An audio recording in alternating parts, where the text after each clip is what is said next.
మావోయిస్టులకు మరో భారీ ఎదురుదెబ్బ తగిలింది. డీజీపీ శివధర్ రెడ్డి ఎదుట 47 మంది ఛత్తీస్గఢ్ క్యాడర్కు చెందిన మావోయిస్టులు లొంగిపోయారు. లొంగుబాటులో భాగంగా 34 ఆయుధాలను అప్పగించారు. తెలంగాణ పోలీసులకు ఇది భారీ విజయం.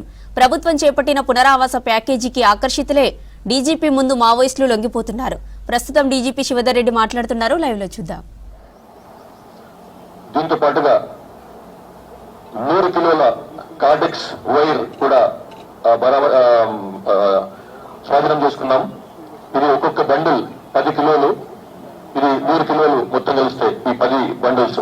ఈ ల్యాండ్ మైన్లలో ఉపయోగించేందుకని చెప్పి వాడేటువంటి వైర్స్. దీనివల్ల ఒక పెద్ద అంటే ఒకవేళ కనుక మావోయిస్టు పార్టీ ఇప్పుడున్న పరిస్థితుల్లో కాకుండా ఇంకా బాగున్న పరిస్థితుల్లో లాస్ట్ ఇయర్ అంతకుముందు నీరున్న పరిస్థితుల్లో ఉండుంటే ఈ వైర్లని కలిపి ల్యాండ్ మైన్స్ కి మందు పాత్రలను కలిపి పోలీసుల మీద ప్రయోగించే వాళ్ళు, ఆ విధంగా నష్టం కలిగించే వాళ్ళు పోలీసు పార్టీల పైన. దాన్ని కూడా అట్లా అంతేకాకుండా ఈవెన్ అక్కడ ఉన్నటువంటి సాధారణ ఆదివాసుల మీద కూడా ఉపయోగించే అవకాశం ఉండేది. సో అది మొత్తం 3 బండ్స్ 100 kgs ఆఫ్ ఈ వైర్ కూడా మనం స్వాధీనం చేసుకున్నాం. ఇక సరెండర్ అయిన వాళ్ళల్లో ఏళ్ళ 5 ఇలియాస్ విద్య, ఈయన Dandakaranya special zonal committee member. ఈ మధ్యనే ఆ స్థాయికి ఎదిగిండు. తన సౌత్ బస్తర్ డివిజనల్ కమిటీని ఇన్ఛార్జ్ గా ఉన్నాడు. ఇతను పాలమూరు గ్రామం పోలీస్ స్టేషన్, సుకుమా జిల్లా, ఛత్తీస్గఢ్ రాష్ట్రానికి చెందిన ఆయన. ఇక మిగతా వాళ్ళందరూ కూడా మీకు అంత డీటెయిల్స్ ఇచ్చినాము. ఏసీఎం బ్యాంక్ లో ఉన్న వాళ్ళు ఎవరు, తర్వాత పార్టీ సభ్యులుగా అంటే తెర మెంబర్లుగా ఉన్న వాళ్ళు ఎవరు, అంత డీటెయిల్స్ ఇచ్చినాము. ఇదంతా కూడా దండకారణ్య స్పెషల్ జోనల్ కమిటీకి 47 మందిలో దండకారణ్య స్పెషల్ జోనల్ కమిటీ చెందినటువంటి 27 మంది అందరూ కూడా ఛత్తీస్గఢ్ రాష్ట్రం వాళ్ళే, మన తెలంగాణ వాళ్ళు ఎవరు లేరు. అట్లానే People's Liberation Guerrilla Army PLG చెందిన బెటాలియన్ చెందినటువంటి వాళ్ళు 4. వీళ్ళందరూ కూడా ఛత్తీస్గఢ్ వాళ్ళే. ఇందులో బడిసె సుందరి ఎలియాస్ విమల, ఈమె 17 ఏళ్ల నుంచి ఆ పార్టీలో పనిచేస్తున్నది. ఈమె డివిజనల్ కమిటీ మెంబర్ ర్యాంక్ ఉన్నామే. అట్లానే సవలం బిచ్చం, ఈయన కూడా డివిజనల్ కమిటీ మెంబర్ ర్యాంక్ ఉన్న ఆయన. ఈయన 20 ఏళ్ల నుంచి పార్టీలో పనిచేస్తున్నాడు. ఇట్లా 4 వీళ్ళు. తర్వాత సౌత్ బస్తర్ డివిజనల్ కమిటీ దండకారణ్యానికి చెందినటువంటి సౌత్ బస్తర్ డివిజనల్ కమిటీ చెందిన 2 ప్లటూన్లు, 9వ ప్లటూన్ 30వ ప్లటూన్ చెందినటువంటి 16 మంది కూడా బయటకు వచ్చి సరెండర్ అయినరు. ఇందులో డివిజనల్ కమిటీ మెంబర్ గా ఉన్న ఆయన, 9వ ప్లటూన్ కమాండర్ గా ఉన్న ఆయన పోడియం లత్సు ఎలియాస్ మనోజ్, ఈయన సుకుమా జిల్లా, ఛత్తీస్గఢ్ రాష్ట్రానికి చెందిన ఆయన, పెద్దగూడ గ్రామం, గద్దరాజ్ పోలీస్ స్టేషన్ పరిధి. ఈయన 17 ఏళ్లుగా పార్టీలో పనిచేస్తున్నాడు. ఇట్లా వీళ్ళు 16 మంది సరెండర్ అయిండు. కాబట్టి ఇప్పుడు సరెండర్ అయిన వాళ్ళలో దండకారణ్య స్పెషల్ జోనల్ కమిటీకి చెందినటువంటి 27 మంది, పీపుల్స్ లిబరేషన్ గెరిల్లా ఆర్మీకి చెందినటువంటి 4, సౌత్ బస్తర్ డీబీసీకి చెందిన డివిజనల్ కమిటీకి చెందినటువంటి 9th and 30th ప్లటూన్ చెందినటువంటి 16 మంది సరెండర్ అయిందన్నమాట. వీళ్లకు తెలంగాణ రాష్ట్రం పాటిస్తున్నటువంటి పునరావాస విధానానికి అనుగుణంగా రాష్ట్ర కమిటీ సభ్యులకు 20 లక్షల రూపాయలు, డివిజనల్ కమిటీ సభ్యులకు 5 లక్షల రూపాయలు, ఏరియా కమిటీ సభ్యులకు 4 లక్షల రూపాయలు ఒక్కొక్కరికి, పార్టీ సభ్యులకు అంటే నెల మెంబర్లకు 1 లక్ష రూపాయలు ఒక్కొక్కరికి నగదు బహుమతి ఇస్తాము. సత్వరం వారికి తక్షణ సహాయంగా 25,000 రూపాయలు క్యాష్ ఇవ్వడం జరుగుతుంది. అట్లాగే కేంద్ర హోంమంత్రిత్వ శాఖ ఇచ్చినటువంటి విధి విధానాల ప్రకారం ఆయుధాలతో బయటకు వస్తే వాళ్ళకు కూడా సపరేట్ గా అడిషనల్ గా అదనంగా వాళ్ళకు కూడా ప్రోత్సాహకాలు ఉన్నాయి. అవి LMGతో బయటకు వస్తే 5 లక్షల రూపాయలు, AK-47 తో బయటకు వస్తే, వెపన్తో బయటకు వస్తే 4 లక్షల రూపాయలు, ఇన్సాస్ తో వస్తే 2 లక్షలు, SLR తో వస్తే 2 లక్షలు, 303 రైఫిల్ తో వస్తే 1 లక్ష రూపాయలు, 12 బోర్ తో వస్తే 30,000, 9mm పిస్టల్ గానీ, .38 రివాల్వర్ తో కానీ బయటకు వస్తే 25,000 రూపాయలు. ఈ విధంగా వాళ్ళకు ప్రోత్సాహకాలు ప్రకటించింది గవర్నమెంట్ ఆఫ్ ఇండియా హోంమంత్రిత్వ శాఖ. ఆ విధంగా వాళ్ళకు ఇచ్చేటువంటి పునరావాసానికి అదనంగా ఈ అమౌంట్ కూడా లభిస్తుంది. సో ఈ రోజు ఆయుధాలతో పాటు వచ్చినటువంటి 47 మంది అజ్ఞాత సిపిఐ మావోయిస్ట్ కాడర్లకు కల్పించేటువంటి పునరావాస సహాయం 1,50,00,000 రూపాయలు వీరికి పంపిణీ చేయబడుతుంది. అట్లానే గౌరవ తెలంగాణ ముఖ్యమంత్రి రేవంత్ రెడ్డి గారు ఇంతకుముందే ఆశ్వాసన చేసినట్టు హామీ ఇచ్చినట్లు సరెండర్ అయిన వాళ్లకు ఆరోగ్య సంరక్షణకు సంబంధించి ఆరోగ్య కార్డ్స్ కూడా ఇస్తున్నాము. అది ఈ ఫైలు సర్క్యులేషన్లో ఉంది.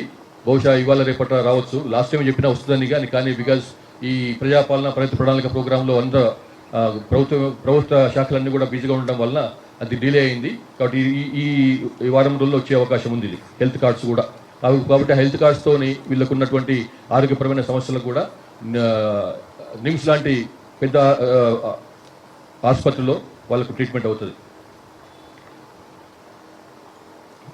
ఇట్లా మిగిలిపోయినటువంటి లాస్ట్ ఇంక అనుకున్న ఇన్స్టాల్మెంట్, ఇది పెద్ద ఇన్స్టాల్మెంట్. ఇంకా ముందు ఉంటే ఒకటి అర ఉంటే ఉండొచ్చు కానీ ఇంత పెద్దగా ఉండరు బయటకు వచ్చేవాళ్ళు, ఎందుకంటే లేరు కాబట్టి.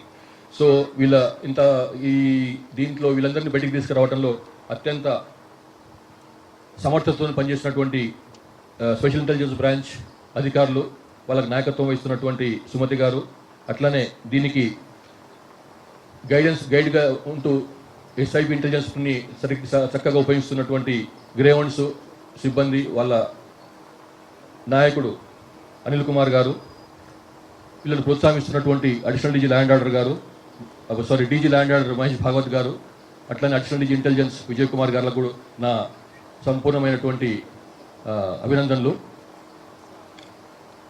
తో ఈ లాస్ట్ 2 years నుంచి, లాస్ట్ 2024 మార్చి నుంచి మనం లెక్కేసుకుంటే ఈ 2 ఏళ్లలో తెలంగాణ పోలీసుల ముందల చిన్న పెద్ద అన్ని సీనియర్ స్థాయి నాయకుల నుంచి కింది స్థాయి నాయకుల వరకు 818 మంది బయటకు వచ్చి లొంగిపోయినారు. ఆ లెక్కలు కూడా మీకు ఇచ్చిన దాంట్లో ఉన్నాయి. అట్లాగే వెపన్స్ పరంగా చూస్తే ఈ 2 ఏళ్లలో 2024లో 36 వెపన్స్ తోని వీళ్ళు బయటకు వస్తే 25లో లాస్ట్ ఇయర్ 60 వెపన్స్ వచ్చినాయి. ఈ సంవత్సరం 238 వెపన్స్ తోని బయటకు వచ్చినారు, 238.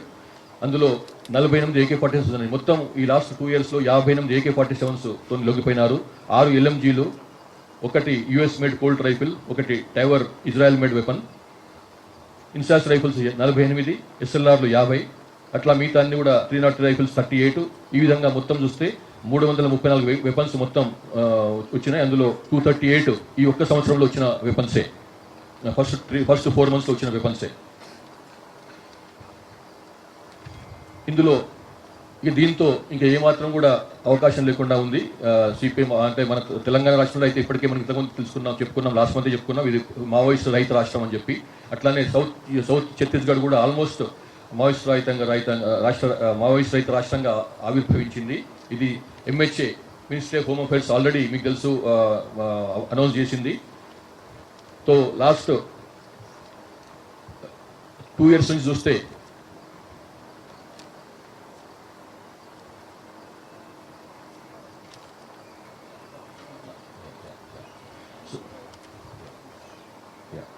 ఈ 23 నుంచిలో 125 మంది ఉన్నటువంటి అజ్ఞాత మావోయిస్టులు తెలంగాణ నుంచి ఈ రోజుకు 2026 వచ్చే వరకు నలుగురుగా మిగిలిపోయినారు. అంటే 125 నుంచి 4కు దిగజారిపోయింది లాస్ట్ 2 yearsలోనే వాళ్ళ సంఖ్య. ఉన్న నలుగురులో 2 సెంట్రల్ కమిటీ మెంబర్ స్థాయి వాళ్ళు ఉన్నారు, 2 స్టేట్ కమిటీ మెంబర్ స్థాయి వాళ్ళు ఉన్నారు. మీకు తెలుసు వాళ్ళు ఆల్రెడీ మాకు మీ దగ్గర ఇన్ఫర్మేషన్ ఉంది. సో వీళ్ళు ఛత్తీస్గఢ్ రాష్ట్రానికి చెందినటువంటి వాళ్ళు అయినప్పటికీ కూడా ఇందులో చాలా మంది ముఖ్యంగా దండకారణ్య స్పెషల్ జోనల్ కమిటీకి చెందినటువంటి వాళ్ళు ఇటు తెలంగాణ రాష్ట్రంలో మన ములుగు లాంటి జిల్లాలో, ఇటు భద్రాచలం కొత్తగూడెం జిల్లాలో తిరిగే వాళ్ళు, రెగ్యులర్గా మూవ్మెంట్ చేసేవాళ్ళు. వీళ్ళు పేరుకు దండకారణ్య అయినప్పటికీ కూడా వాళ్ళ మూవ్మెంట్ మన దగ్గర కూడా బాగా ఉండింది. సో ఈ విధంగా వీళ్ళు రావడం వలన నేను అనుకుంటే PLG బటాలియన్లో 1 ఏమన్నా పారిపోయి ఉంటే ఉండొచ్చు కానీ ఇంకా బటాలియన్ లేదు, అది పూర్తిగా సమాప్తం అయిపోయింది PLG బటాలియన్. సో ఇది ఈరోజు విశేషాలు. Thank you very much. Hindi में बताना है.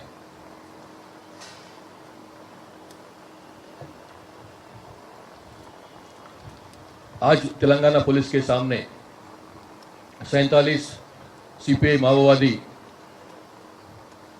भूमिगत नक्सलाइट्स आत्मसमर्पण किए हैं. 47 ये माओवाइस्ट कार्डर्स में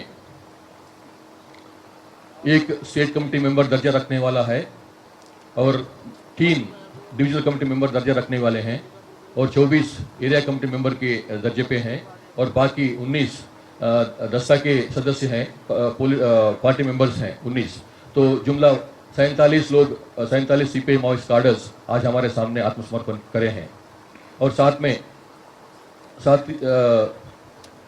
बंदूक भी लेके आए हैं, जिसमें पूरे 32 बंदूक हैं, जिसमें एक LMG भी है, एक मैगजीन के साथ 17 एम्यूनिशन के साथ, AK-47 राइफल्स 4 हैं, SLRs 3 हैं, INSAS rifles 2, 410 musket rifles 2, 8mm rifle 1, 9mm pistol 1, .32 revolver 1, सब जुमला मिला के 32 वेपन के साथ बाहर आए हैं, जिसमें 26 मैगजीन भी शामिल हैं और 515 राउंड्स भी शामिल हैं। और साथ में कॉर्डेक्स वायर जो 10 बंडल कॉर्डेक्स वायर भी बाहर लाए हैं, जिसमें एक बंडल का वजन 10 किलो है, तो मिला के 100 किलो का कॉर्डेक्स वायर भी बाहर मिला है, जिसको लैंड माइन्स ब्लास्टिंग के लिए यूज करते थे। अभी जो दंडकारण्य स्पेशल जोनल कमेटी के जो 47 लोगों में दंडकारण्य स्पेशल जोनल कमेटी के 28 कार्डर हैं, जिसमें हिमला आईतू एलियास विजा जो दंडकारण्य स्पेशल जोनल कमेटी का मेंबर है और साउथ बस्तर डिविजनल कमेटी का इंचार्ज है, वो भी सरेंडर हुआ है, जो 42 सालों से पार्टी में काम कर रहा है। और साथ में ये 28 के साथ साथ 4 लोग जो पीपल्स लिबरेशन गेरिल्ला आर्मी के भूमिगत माओवादी हैं, जिसमें बड़े से सुंदरी एलियास विमला भी शामिल है, जो रीजनल कमेटी मेंबर की दर्जा रखती है, और एक सवालम बिच्चम और एलियास बीजू, ये भी रीजनल कमेटी मेंबर रैंक रखने वाला है।